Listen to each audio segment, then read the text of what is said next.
morning, everyone. Welcome to Outdoor with the Morgans. My name is Alan, coming to you here from the Backhoe oil field in North Dakota. Just gotta say it, Melissa, you're an angel. Hope you guys enjoy this episode and have a great day. Well, thanks for that introduction from a fellow oil field worker the whole way out in North Dakota. It looks actually colder there than it is here. But anyway, today I'm headed out in the woods here this evening, and we're going to cut a little bit of wood. I got to round up a couple hemlock logs, and there's a cherry tree down here that I think I'm going to take down. I'll explain that in a little bit. And also want to mention today's video is sponsored by SimplySafe, and we really appreciate that. If you're not familiar with sponsored videos, they help us out a lot to be able to do things like got another new camera. But we'll talk more about SimplySafe here in a little bit. It's going to get dark soon, and I need to get some trees out of the woods. I looked at the long-term forecast, and I thought it was going to be cold for a while, but it looks like it's only be cold for about 3 or 4 days, and it's going to warm up again. And this time of year, if it's not frozen, you can't get out of the woods. So what I'm trying to do is get some more of those softwoods up to the yard. I've got some red pine up there now, a couple nice hemlock logs, and also want to get a few other cherry logs, some firewood. That way when the weather's not great and it's sloppy out here in the woods, I can do things up in the yard. I can't wait until March 8th. That is when we turn the clocks, and that really opens things up for me. I'm able to get a lot more done. As you know, I work a full-time job, and this time of year it's really hard to get a lot done. You're always competing with the weather and it getting dark early. But March 8th, that's when we turn the clocks. Even if you get home from work at 5:30, you know, you can get about 2 hours worth of stuff done in the evening. So I'm really looking forward to that. But anyway, we're going to get started here. I'm almost down here to the pond. I'll show you this one cherry tree, and we'll get a couple logs out here before it gets dark. Should be a pretty good evening.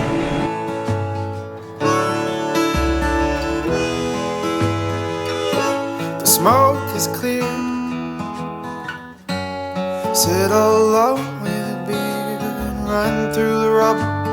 Months of trouble in the end. The tears on your face, the sight of you walking away, and the memories drop and ring like bombs in my head. And I don't know if I could have done more, and I don't know if it was my fault or yours. So I'm still fighting after the war.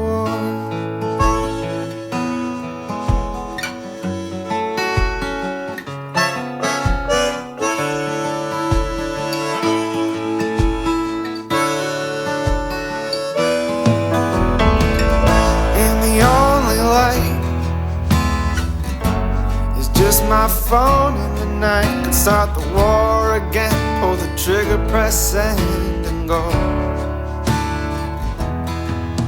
Catch a plane before sunset. Kneel down and say. So these are the last 2 logs out of that dead hemlock that I dropped in the pond. These ones aren't real big, but I'll still get some lumber out of them. But anyway, over here got this cherry tree right here. We have like a little cluster of hemlock trees right here, and I got a cherry tree growing right up in between them, and then I got a real nice red oak right there. Now you may be asking yourself, why take this tree down? Looks good and healthy, and it does. But down in this area, I've seen literally dozens of cherry trees. They get that red rot in them down here for some reason. I don't know if it's because the oaks tower above them or what, but just about every one that was down here has died. And it's usually right about when they get about this size right here. And plus, I think taking this down will also help these couple little hemlocks here growing in here as well. This one's going to be kind of tough. I can see way up there, there's a limb that goes over. Might want to tangle up with that oak tree. But my only option here is to try to drop this straight down in there. If it does get hung up, I'll be able to pull it from this side with the skidding winch. And there is a very good chance it'll get hung up because it's in here tight. I mean tight. But we'll give it a try.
There's a look at the stump, not too shabby.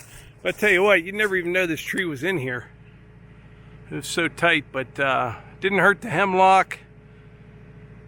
Didn't get hung up on that oak. Worked out really well. So what I did here, I cut it at 21 feet long. I'll get one saw log, maybe even two, out of this end. Pretty nice and straight down here, but not real big around. And then from where I cut it, the rest of the way out, down into the creek there behind the pond, that'll all be for firewood. So what I did, I hooked the cable on this one and a choker chain on the other one, and I'll just pull them up here where I can get to them and not have to go down over the bank there and cut up all that firewood and throw it out. What'll probably happen, as soon as I start pulling, they're going to want to butt together for just a little bit, but as I pull them up this way, they should just kind of fold in and be able to pull them right up there, no problem at all. If you saw those videos the other day when I dropped that hemlock in the pond, I don't know if you can see, there's a little ice on there, but this whole back end of the pond, half of it probably, is filled up with sediment from some floods we had. Flash floods, I guess you call them. We don't get like, you know, we live up on top of a hill, but we have all these hills, and this past spring we probably had 5 inches of rain, something like that, in a couple hours. And I mean, it was a raging river coming down through here, washed a whole bunch of sediment in the pond. It was literally, you know, they talk about 100-year rain events, things like that. This had to have been a 500-year rain event. But I think when I redo this pond, what I'll do is put a couple sed traps up in here, maybe 2 of them back in the stream there. And all they are, you know, you'll have low spots, line it with like riprap, and then the water will go over top of one into the other one. And what it kind of does is catch the sediment and just put them somewhere where I can get to them to clean them out occasionally, and that should help prevent that. But I mentioned the other day, these ponds in the middle of the woods, it's a struggle. The struggle is real.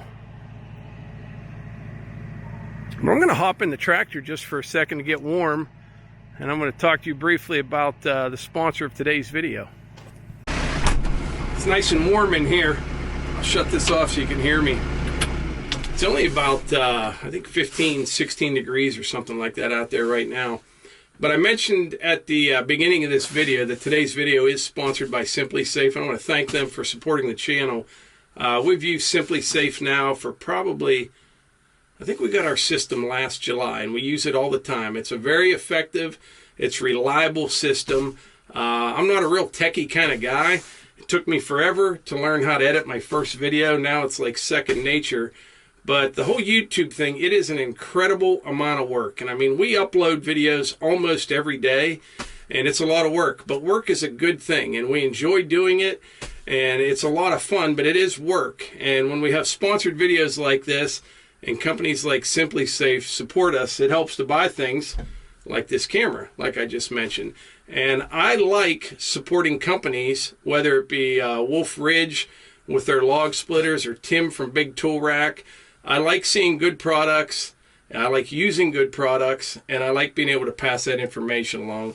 And that's what I'm doing with SimplySafe. But for example, we use it all the time. Now, most of the time, somebody's at the house. But like this past weekend, Melissa and I went away for her birthday. We went down to Nemacolin Woodlands. And the SimplySafe system, it does give you a peace of mind. Like, nobody was here Friday when we left the house. And, you know, we're driving down the road. I remember I stopped for gas. I get a notification. I look, it's the mail lady. She brought a package to the door. You can see her on the doorbell cam. On Saturday, we had to let somebody in to let the dogs out. No one was around Saturday morning. We have the smart lock. You can unlock your door. You know who's coming and going. And it's a great product, and it doesn't cost very much at all. I think it's 50 cents a day, something like that. But there'll be a link in the description if you're interested in an alarm system. I can't recommend them enough. We're very pleased with it. Very happy with the SimplySafe system. But I think that's it on that. I'm warmed up now. We're going to get out here before it gets dark, and we're going to pull these 2 logs up here, probably cut up a little bit of firewood, and maybe carry out 1 saw log with these 2 hemlocks that I have. But yeah, it should work out pretty good.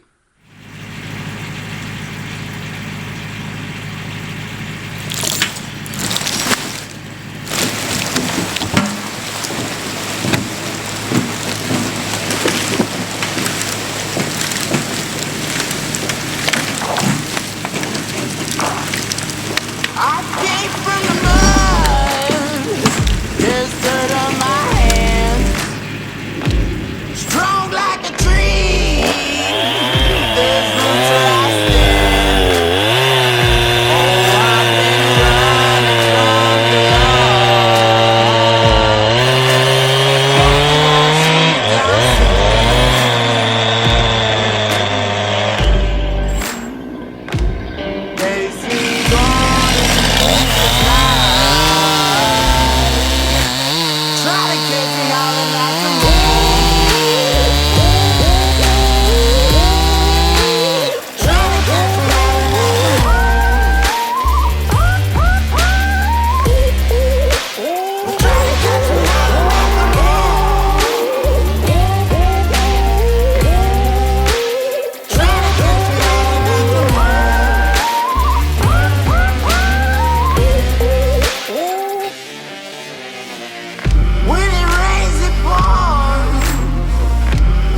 hands up to my chin. Won't stop fighting to the very end. Many men try to reach it, many men have failed. Well, if you wanna get to heaven, you gotta raise a little hell. And I've been running from the law. Hope they won't shoot me down first. They say no, the sleep is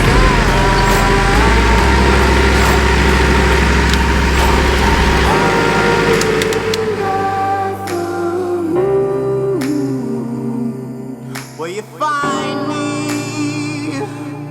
Hope you find me. I'll be back home soon. When the sunrise, when the sun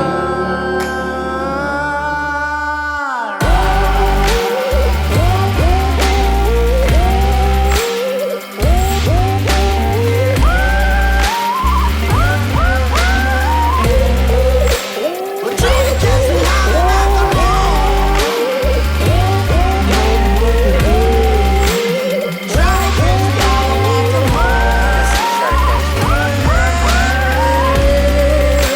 We're trying to catch me out at the moon. Trying to catch me. Trying to catch me. Trying to catch me out at the moon. Trying to catch me.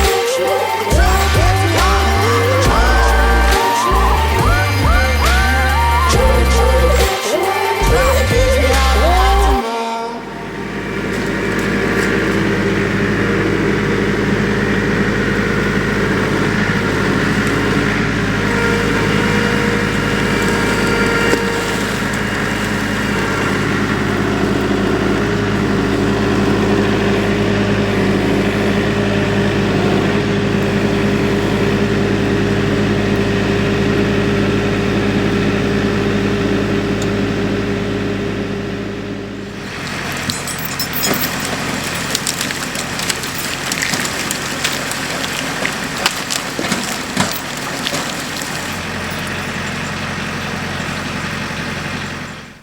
That worked out really well. I left the house, I don't know, maybe an hour ago, something like that. Got that cherry tree taken down, grabbed a couple hemlock logs that I had laying down here, cut some firewood up.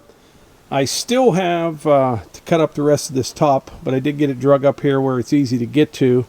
It wasn't bad. Yeah, about an hour's time, plus all the cameras and things. That takes some time as well. And by the way, I hope to include some footage from the new helmet cam.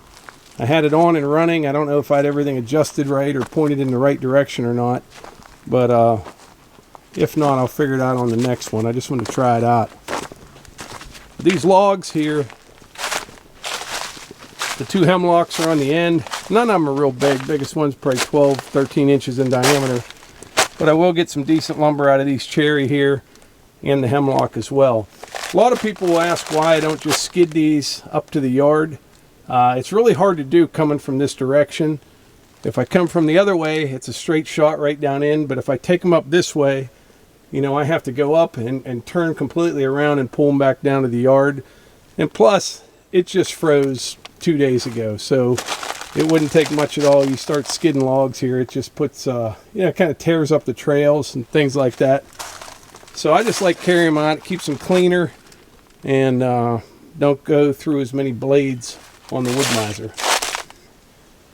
If you're wondering what that big brush pile is, some of you guys may remember from last year, I had a real big oak here that just fell over. Good healthy tree, but it was a big one.